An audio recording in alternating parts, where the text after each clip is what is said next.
வணக்கம் நண்பர்களே. யாரோட யாரா சுமக்கிறது அப்படின்னு நடிகர் விவேக் அவர்கள் ஒரு படத்தில் காமெடியாக ஒரு டைலாக் சொல்லியிருப்பாரு. ஆனால் இதே மாதிரியான ஒரு முடிவுகள் இப்போ இலங்கை எடுக்க தொடங்கியிருக்காங்க.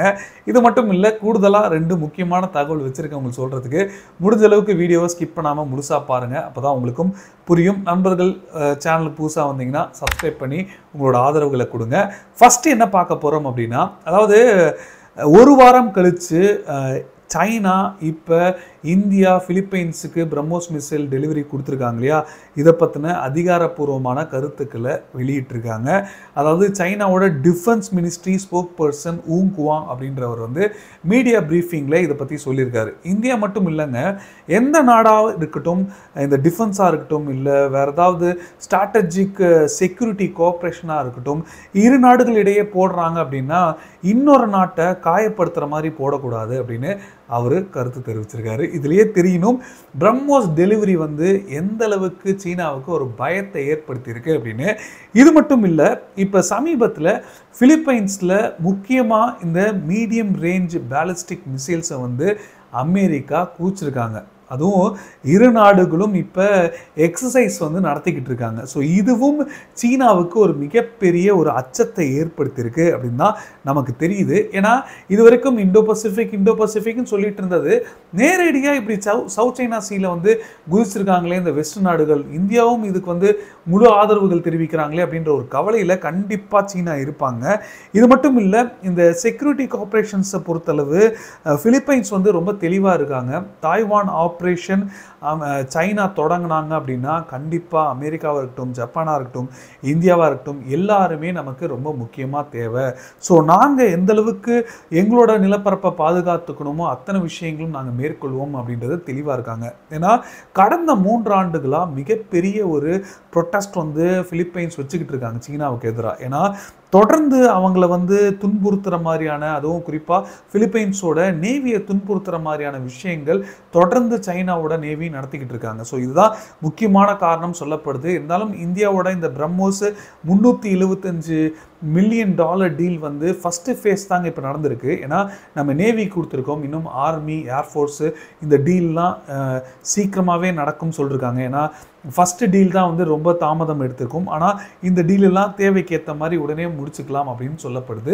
ஸோ இப்போதைக்கு இந்த மீடியம் ரேஞ்ச் மிசைல் வேறு அமெரிக்கா கொடுத்துருக்காங்க, கிட்டத்தட்ட 1600 கிலோமீட்டர் ரேஞ்சுன்னு சொல்லியிருக்காங்க. ஸோ இது எல்லாமே சீனாவை ஏதோ ஒரு வகையில் இந்த தாய்வான் ஆப்ரேஷனை தொடங்கிறதுக்கு யோசிக்க வைக்கும் அப்படின்னு தான் எனக்கு தெரியுது. ஏன்னா இப்போதைக்கு ஒரு 4 வருஷத்துக்கு முன்னாடி 2023 நடக்கும்பா அப்படின்னாங்க, அதுக்கப்புறம் 2022 2024 நடக்கும்பான்றாங்க.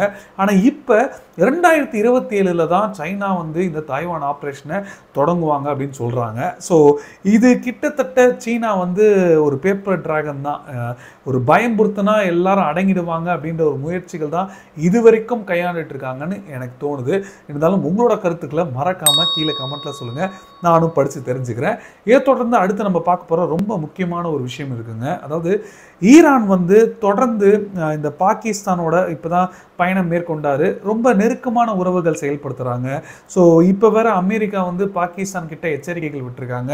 ஸோ இதெல்லாம் ஒரு பக்கம் இருக்கும்போது திருப்பியும் வந்து இந்தியாவுக்கு எதிரான நிலைப்பாட்டில் வந்து இப்போ ஈரான் மாறிட்டாங்களா, ஆன்டி இந்தியா ஸ்டாண்டு எடுத்துட்டாங்களா அப்படின்ற கேள்விகள் அதிகமாக என்னால் பார்க்க முடிஞ்சதுங்க. அதுவும் இப்போ பார்த்தீங்கன்னா ஈரானோட பிரசிடென்ட்டு பாகிஸ்தான் பிரைம் மினிஸ்டர் பேசும்போதே பாகிஸ்தானில் காஷ்மீரை பற்றி பேசும்போது எந்த வார்த்தையுமே வந்து அவர் எடுக்கல, அமைதியாக அதை கவனிச்சுட்டு இருந்தார். அவர் பேசுகிறத பற்றி எதுவுமே என்டோஸ் பண்ணல, அக்னாலேஜ் பண்ணல. ஆனால் ஜாயின்ட் ஸ்டேட்மெண்ட் பண்ணிட்டோம், ஒரு 2 நாள் கழிச்சு ஜாயின்ட் ஸ்டேட்மெண்ட் விடுறாங்க ஈரானும் பாகிஸ்தானும். இந்த ஜாயின்ட் ஸ்டேட்மெண்ட்டில் காஷ்மீர் விஷயத்தை பொறுத்தளவு மக்கள், அதாவது அமைதியை வந்து கொண்டு வரதுக்கான முயற்சிகள் மேற்கொள்ளணும், மக்கள் என்ன விருப்பம் தெரிவிக்கிறாங்களோ அதுதான் நடக்கணுன்ற ஒரு ஸ்டேட்மெண்ட்டில் இருக்குது. ஸோ இது பாகிஸ்தான் வந்து ஏதோ ஒரு வகையில் ஈரானை ஒத்துக்கு வச்சு கையெழுத்திட வச்சுருக்காங்களா, இல்லை பாகிஸ்தான் அவங்களோட அஜெண்டாவை கண்டினியூ பண்ணிட்டு இருக்காங்க, இதை நம்ம பெருசாக எடுத்துக்க வேண்டாம் அப்படின்னு தோணுதா அப்படின்றது தெரியல. ஆனால் எப்படியோ இந்த நிலைப்பாடுகளை வந்து ஈரான் எடுத்திருக்காங்க. ஆனால் இந்தியா வந்து என்ன தெரிவிக்கிறாங்க பார்த்தீங்கன்னா, இந்தியாவோட எம்இ ஸ்போக் பர்சன் வந்து என்ன சொல்கிறார் அப்படி பார்த்தீங்கன்னா, we have taken up the matter with Iran authorities அப்படின்னு சொல்கிறாரு. அதாவது இதை நாங்கள் வந்து ஏற்கனவே ஈரான் அத்தாரிட்டிஸ் கிட்ட வந்து இந்த பிரச்சனைகளை வந்து கொண்டு போயிட்டோம் அப்படின்னு சொல்கிறாரு. ஸோ காஷ்மீர் நிலைப்பாடுகளை பொறுத்தவரை எங்களோட தெளிவான கருத்துக்களை தெரிவிச்சிட்டோம். ஸோ இனி மற்ற நாடுகள் இந்த மாதிரியான ஒரு சில ஸ்டேட்மெண்ட் விடும்போது யோசிச்சு விடுங்க அப்படின்ற கருத்துக்களும் இவர் சொல்லியிருக்காரு. ஸோ இப்போதைக்கு ஈரானும் சரி அதே மாதிரி இந்தியாவும் சரி ரொம்ப நெருக்கமான உறவுகளை தான் இருக்காங்க. ஸோ விரிசல் அப்படின்லாம் நம்ம எடுத்துக்க முடியாது. அதே சமயத்தில் ஈரானுக்கு ஏதோ ஒரு வகையில் பாகிஸ்தான் தேவையோ, ஒருவேளை அவங்களோட நியூக்ளியர் ப்ரோக்ராமுக்கு தேவைப்படுதோ அப்படின்ற ஒரு கேள்விகள் சந்தேகங்கள் ஒரு பக்கம் இருக்க தான் செய்யுது.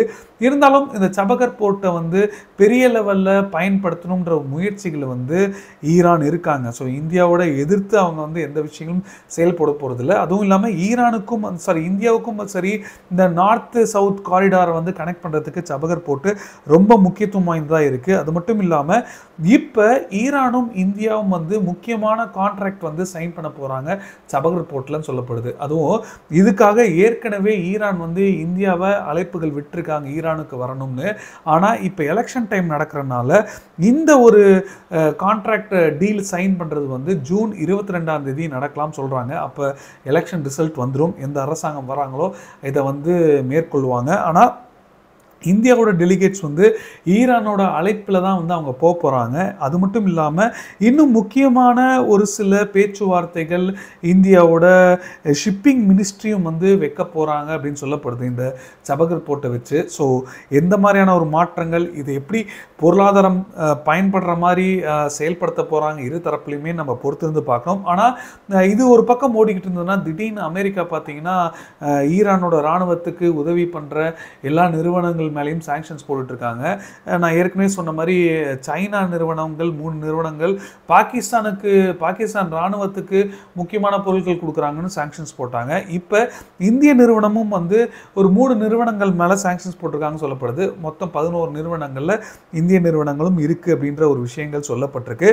இது மட்டும் இல்லாமல் அமெரிக்காவோட ஃபாரின் செக்ரட்டரி ஆண்டனி பிளிங்கன் வந்து சந்தித்து பேசியிருக்காரு. நான் ஏற்கனவே சொன்னேன் இல்லையா, சைனாவோட கவுண்டர் பார்ட்டோட. ஸோ இப்போ இந்த சந்திப்பில் வந்து அதுவும் குறிப்பாக இந்த சிச்சுவேஷனில் ரொம்ப முக்கியத்துவம் வாய்ந்ததாக இருக்குது. கொஞ்சமாவது அமைதியை திரும்பி கொண்டு வரணும்னு இரு தரப்புலையுமே பேச்சுவார்த்தைகள் நடத்துகிறாங்கன்னு சொல்கிறாங்க. இருந்தாலும் ஈரான் கிட்டேருந்து ஆயில் வாங்கக்கூடாது அப்படின்ற ஒரு ப்ரெஷரை வந்து அமெரிக்கா சைனாக்கிட்டே விட்டுருக்காங்கன்னு சொல்லப்படுது. அந்த ப்ரெஷர்லாம் வந்து ஒட்டுமொத்தமாக சைனா தரப்பில் நிராகரிச்சிட்டாங்க. எப்படி இதை ஒத்துப்பாங்க? இது மட்டும் இல்லாமல் கிட்டத்தட்ட பார்த்திங்கன்னா ரொம்ப சீப்பான ப்ரைஸில் 16 மில்லியன் பேரல் வந்து ஈரான் கிட்டேருந்து மட்டுமே க்ரூட் ஆயில் வாங்குறாங்க. ஸோ அதுவும் ஒரு நாளைக்கு இப்போ இருக்கிற டேட்டா வச்சு சொல்கிறாங்க. ஸோ இது கிட்டத்தட்ட $1.4 பில்லியன் வந்து சைனாவுக்கு போகுது அப்படின்னு சொல்கிறாங்க. ஸோ இது சேட்டலைட்ஸ் மூலமாக நாங்கள் வந்து கண்காணிச்சிருக்கோம் அப்படின்னு அமெரிக்கா தரப்பில் சொன்னாலும் இதை வந்து இப்போதைக்கு நிராகரிக்கிற மாதிரியான நிலையில் வந்து சைனா இல்லை. ஸோ இதுதான் நிதர்சனமான உண்மை. இருந்தாலும் கொஞ்சம் கொஞ்சமாக அதாவது நெருக்கமாக செயல்படுறதுக்கான முயற்சிகள் மேற்கொள்கிறாங்க சீனா. இது தப்பு இல்லை. ஆனால் வர்த்தக ரீதியாக எப்படி செயல்பட போகிறாங்கன்னு கூர்ந்து கவனிச்சிட்டு இருக்காங்க அமெரிக்கா. ஒருவேளை சைனா வந்து கொஞ்சம் அமெரிக்காவுக்கு எதிராக செயல்பட்டாங்கன்னா, இன்னும் கடுமையான சாங்ஷன்ஸ் சைனாவுக்கு வந்ததுன்னா அவங்களோட பொருளாதாரமே இந்த எக்ஸ்போர்ட் எக்கனாமி நம்பி தான் இருக்குது. ஸோ வெஸ்ட் நாடுகளும் ஒன்றிணைஞ்சிட்டாங்க அமெரிக்காவோட அப்படின்னா கண்டிப்பாக சீனாவுக்கு ஒரு பெரிய பாதிப்பு உறுதி அப்படின்றது தான் நமக்கு தெரியுது. இது எப்படி இந்தியா பயன்படுத்திக்க போகிறாங்க அப்படின்றதையும் நம்ம கண்காணிக்க வேண்டியது இருக்குது. ஸோ இது நான் வந்து கூடுதலாக சொல்லணும்னு நினச்ச ஒரு தகவல். அடுத்து நம்ம பார்க்க போகிற ரொம்ப முக்கியமான ஒரு விஷயம் என்ன அப்படின்னு பார்த்தீங்கன்னா, அதாவது ரொம்ப ஒரு நல்ல நகர்வை வந்து இப்போ இலங்கை எடுத்திருக்காங்க அப்படின்னு சொல்லணுங்க. எதனால் அப்படின்னு சொல்கிறேன்னா, ஏற்கனவே பார்த்தீங்கன்னா இந்த சைனாவோட டிப்ளமேசியில் வந்து கிட்டத்தட்ட இலங்கை ஒரு விக்டிமாக தான் இருக்காங்க. இத்தனை ஆண்டு காலமாக எப்படி அவங்களுக்கு ஒரு துயரம் ஏற்பட்டிருக்கு இதனால் அப்படின்றதெல்லாம் நம்ம பார்த்துக்கிட்டு இருக்கோம். அந்த மாதிரி சமீபத்தில் குறிப்பாக இந்த மட்டலா ராஜபக்ஷ இன்டர்நேஷ்னல் ஏர்போர்ட்டு இது வந்து சைனாவோட கொலாபரேஷனில் ஒரு டெப்ட் ட்ராப் மூலமாக கட்டப்பட்ட ஒரு விமான நிலையம், சர்வதேச விமான நிலையம். இந்த விமான நிலையம் வந்து கண்டிப்பாக ஒரு பெரிய பேர்டனாக இலங்கைக்கு இருக்குது. ஏன்னா இந்த விமான நிலையம் சரியாக பராமரிக்க முடியல, இல்லை ஏகப்பட்ட காசு போட்டாச்சு. இருந்தாலும் இதுக்கு கடனை, அதாவது போட்ட காசு எடுக்கக்கூட முடியல, சீனாவுக்கு கடனை கூட ரீபேமெண்ட் பண்ண முடியல இந்த ஒரு விமான நிலையத்துலேருந்து. இதனால் இப்போ இதை வந்து மற்ற நாடுகள் வெளிநாடுகளுக்கு இந்த விமான நிலையத்தை லீஸுக்கு விடலாம் அப்படின்ற ஒரு முடிவுகள் இருக்காங்க. ஏன் இது ரொம்ப முக்கியமான முடிவு அப்படின்னு நம்ம பார்த்தோம்னா, இதே மாதிரி தான் சைனாவுக்கு எங்களால் காசு கட்ட முடியலன்னு அம்மந்தோட்டா துறைமுகத்தை லீஸுக்கு சைனாவுக்கே விட்டாங்க. இதுதான் அவங்க வந்து இந்த டெட் ட்ராப் மூலமாக அவங்க எப்படியோ வளர்ச்சி போட்டுடுறாங்க.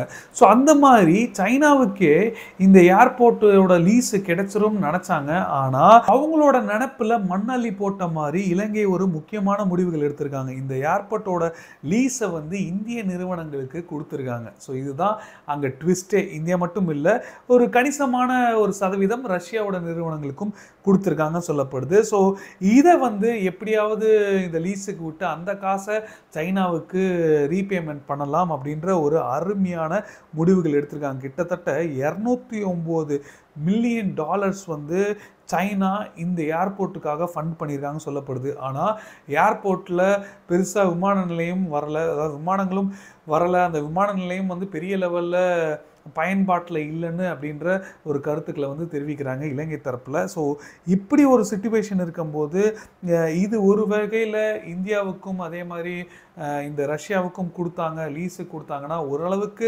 அவங்களால சமாளிக்க முடியும்னு சொல்கிறாங்க. அது மட்டும் இல்லாமல் நல்லா பாருங்கள், இது வரைக்கும் லாஸில் இருந்தாலும் இந்த லீஸ் மூலமாக அவங்க ஓரளவுக்கு கணிசமாக இலங்கைக்கு பே பண்ணுற அளவுக்கு, கடனை பே பண்ணுற அளவுக்கான ஒரு சில முயற்சிகள் மேற்கொள்ளலாம் சொல்கிறாங்க. அது மட்டும் இல்லாமல் ஐஎம்எஃபோட $2.9 பில்லியன் இந்த பெயில் அவுட் பேக்கேஜ் இருக்குது பாருங்கள், இது வந்து மிகப்பெரிய லெவலில் இலங்கை உதவி இருக்குது, இலங்கை ஸ்டெபிலிட்டிக்கு வந்து இது உதவியாக இருந்திருக்குன்னு சொல்லியிருக்காங்க. ஸோ அவங்க கொடுத்த காசை இவங்க அருமையாக பயன்படுத்தியிருக்காங்க. ஸோ இதனால தான் ஓரளவுக்கு பழைய நிலைமைக்கு, அதாவது இயல்பு நிலைக்கு திரும்புகிறாங்க பொருளாதார ரீதியாக இலங்கைன்னு சொல்லப்படுது. அது மட்டும் இல்லாமல் தொடர்ந்து அவங்க வந்து இந்த டூரிசமில் கான்சென்ட்ரேட் பண்ணியிருக்காங்க. ஸோ தொடர்ந்து அவங்களோட இந்த டூரிசம் வந்து டெவலப் பண்ணணுன்ற முயற்சிகள் இருக்காங்க. இது கண்டிப்பாக ஒரு விதமான ஈர்ப்பை வந்து கொண்டு வரும்ன்றதுல மாற்று கருத்தே கிடையாது. இருந்தாலும் இந்த 99 வருஷ லீஸ் எப்படி சைனாவுக்கு இந்த அம்மந்தோட்டா கொடுத்தாங்களோ, இந்த மாதிரியான ஒரு தவறு இப்போ திருத்தப்பட்டிருக்கு, தடுக்கப்பட்டிருக்கு அப்படின்னு கூட நம்ம எடுத்துக்கலாம். ஸோ இதை பற்றின உங்களோட கருத்துக்களும் மறக்காமல் கீழே கமெண்ட்டில் சொல்லுங்கள், நானும் படித்து தெரிஞ்சுக்கிறேன். இதை நான் வந்து இன்றைக்கி உங்களுக்கு முக்கியமாக சொல்லணும்னு நினச்ச ஒரு தகவல். கண்டிப்பாக உங்களுக்கு இது பிடிச்சிருக்கும்னு நம்புகிறேன். பிடிச்சிருந்தேன்னா நீங்களும் உங்கள் ஃப்ரெண்ட்ஸ்க்கு ஷேர் பண்ணுங்கள். ஸோ நன்றி, ஜெய்ஹிந்த், பாய்.